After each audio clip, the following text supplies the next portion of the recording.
হবে। নবী করিম সাল্লাল্লাহু আলাইহি সাল্লাম মানুষকে পরকালের জ্ঞান দিয়েছিলেন, মানুষকে আখিরাতের জবাবদিহিতার কথা বলেছিলেন। জবাবদিহিতা শুধু গভর্নমেন্টের কাছে না, শুধু ঊর্ধ্বতন কর্মকর্তার কাছে না, ট্রান্সপারেন্সি, স্বচ্ছতা, জবাবদিহিতা শুধু ঊর্ধ্বতন কর্মচারী বা কর্মকর্তার কাছে নয়, সব থেকে বড় জবাবদিহিতা হবে কার কাছে? জোরে বলেন কার কাছে? সে আল্লাহ পাকের কাছে জবাবদিহি করতে হবে প্রত্যেকটি কাজের, প্রত্যেকটি কথার।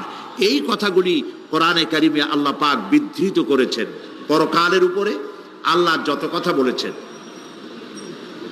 পরকালের উপরে ভিত্তি করে, আখিরাতের উপরে ভিত্তি করে আল্লাহ রাব্বুল আলামিন যত কথা বলেছেন, মওতের কথা, কবরের কথা, হাসরের কথা, সিরাতের কথা, মিজানের কথা, জাহান্নামের কথা, জান্নাতের কথা, বিচারের কথা, পরকাল